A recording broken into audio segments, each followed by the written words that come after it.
Hey, yo, what it do, baby? What go down? You dig? Ha ha ha.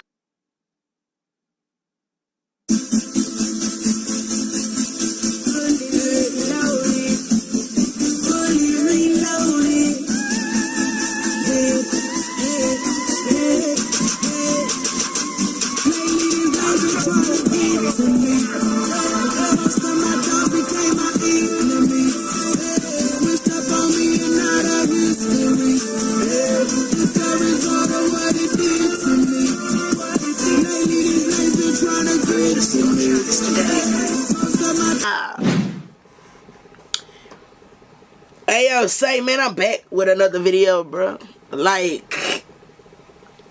Back like I never left, man. And we about to turn it up. We are about to react to these lit videos, bro.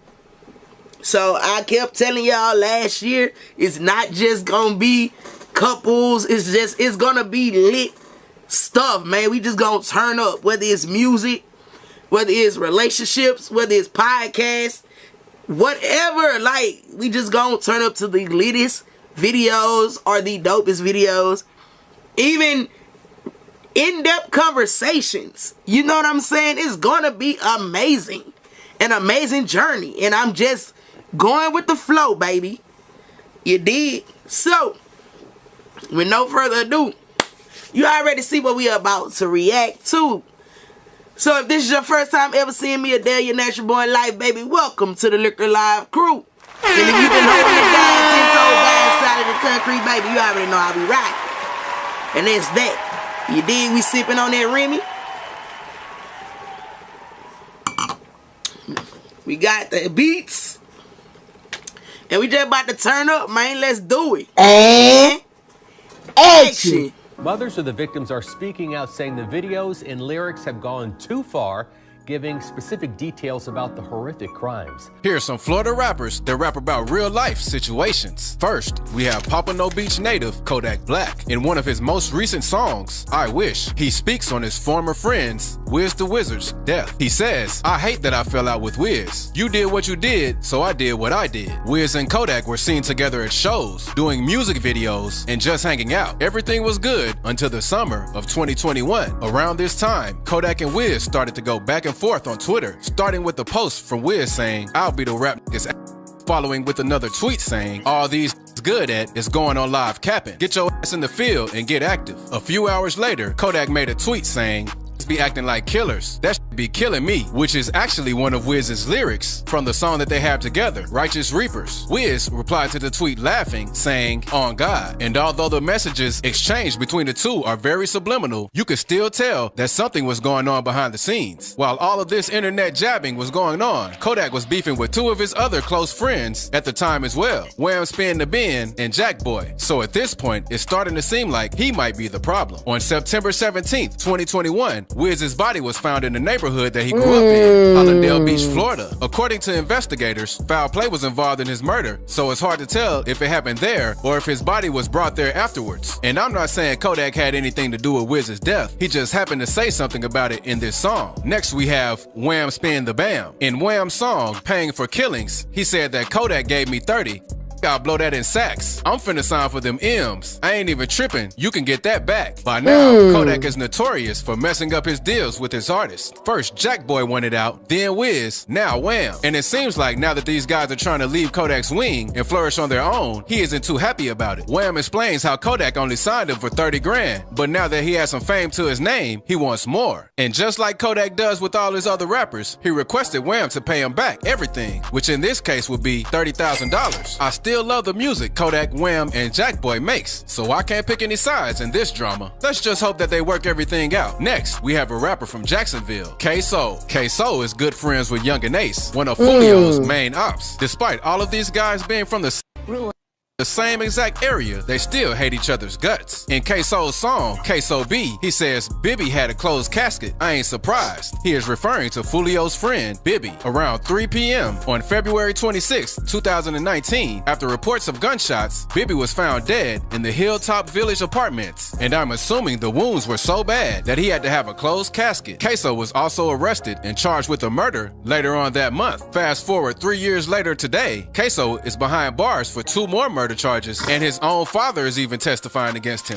But more breaking news this afternoon. The father of Jacksonville rapper K-So will testify against his own son in a very high-profile murder trial. This next Florida rapper is from Jacksonville, Florida as well, Fulio. Fulio has built his fame off insanely disrespectful diss records. One being his song, List of Dead Ops. I mean, the title really tells you everything you need to know. In this song, Fulio disses many of his deceased enemies, but the one that stood out really hard to me is when he said 5 got hit in the head. He tried to swim at the pool. Man. In this particular line, Fulio is referring to James Thomas, more known around the hood as JT or 5. James was chilling alongside the local community pool when he was slid on by the ops. It was even rumored that the dispute started on Facebook, eventually escalated to shootings, and ended. And that be crazy because people be letting social media beef like get escalated like that. It don't matter what people be saying, bro. Like, stand on it, but God,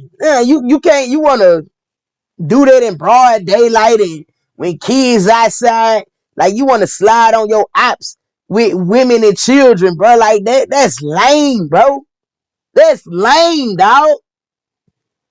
Boy, this generation here, man, I swear, boy, if it wasn't for my sister and some other young heads I know, man, bro, this generation,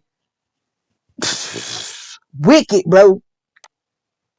With payback, it's all really a snowball effect in the streets. Some people get into an argument, someone gets shot, the person who gets shot wants payback, and it just turns into a never-ending war. But if you thought he was wild for this, it gets even worse. Another real-life situation Fulio described in this song is when he said Corbin got kidnapped, how the f a grown man go missing. Corbin O'Neill Johnson was out looking for jobs with the help of his father. Eventually, his father dropped him off at the Amazon warehouse where he'd never see his son again. The next morning, Corbin's father was trying to contact Corbin, but he couldn't get an answer. After 48 hours passed, his father filed a missing persons report. It wasn't until an entire year later, Corbin's bones were found in a forest 12 miles from his home. It's reported that his murder was retaliation for when his friends, Will Go Crazy, Act a Fool, and Leaky stole some drugs from the ops. The ops in question are Haitian OGs and Ken Knight members. After Will refused to pay back their debts, Corbin took it into his own hands to try and squash the beef. But when Corbin tried to pay them back, they forced him into the car and killed him at an undisclosed location before taking him into the woods. They even bagged him up and covered him in tarp, so these guys were clearly experienced in what they do. Fulio continued to diss a lot of ops in this song, and this would be a 30-minute video if I went over all of them. Just know that he gets really disrespectful. This next rapper makes catchy diss tracks, kind of like Fulio, so I'm assuming this is a pretty big trend going on in Florida right now. Spin a Benz. In his song, I Don't Smoke Kendra, he says, Kendra got smoked by the police. I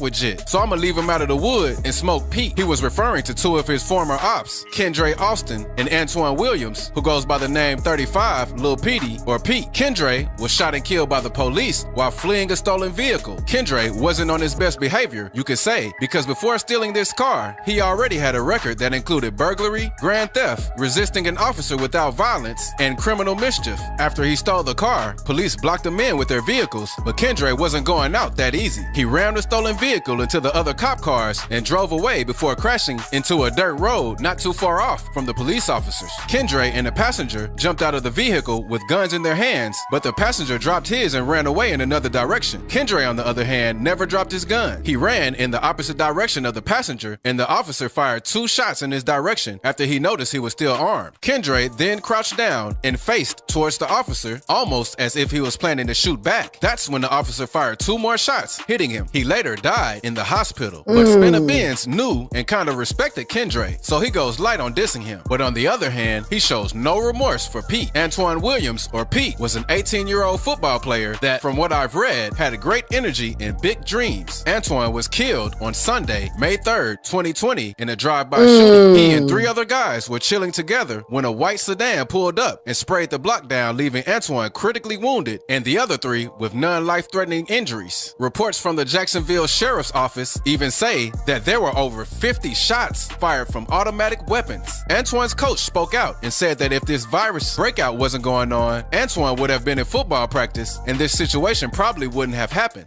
Saying that football would have started last week, would have had that first day last week, would have had that interaction. Not saying that could have changed any of the results. What I'm saying is that they would have had some place to be. But similar to Fulio, Spin-a-Benz names many ops in this song, another one being Javante Robinson, or Vontae. In this line, he mentions him, saying, Vontae got pushed out the car, so he rode east. On June 25th, 2014, Vontae was found dead on the side of the road. It was alleged that he was involved in a drive-by shooting, and when he was shot, the other person in the vehicle pushed his unresponsive body out of the car while it was still moving, causing him to roll down the street for a short period of time. He also dissed Fulio in the very next line, saying, this nigga mama got shot and he's still tweaking. This got shot, cause I know she leaving. They shot that whole finger off. She couldn't even tweet it. Fulio's mother was shot in her house and his girlfriend was shot. See, boy, they don't be thinking, man. Y'all gotta be careful. Then y'all be putting y'all family in danger, bro. Boy, man, man, they talking about this female. They shot their finger off, man. Talking about she can't even tweet about it. Bro, man, bro. Shaking my head, boy. Multiple times while sitting in her car. She was hit in multiple places, one bullet grazing her head. She even talked about it briefly on her YouTube. And if you like this video, check this one out too. Bro, that was the video, man. I'm just over it all at this point. You know what I'm saying? So, hopefully, you enjoyed this video, man. If you want to see more videos like this, which I will be reacting to it either way, bro, just go ahead and like, share, comment, subscribe. If you a hater, you can thumbs it down too. That help put us in algorithm. So, whatever. Either way, don't thumbs down though, man. Run it up, because we gonna run it up on your head either way. So, man, if you don't know the outro by now, man, you gonna learn today, like Kevin Hart say. And we out. Like, yeah.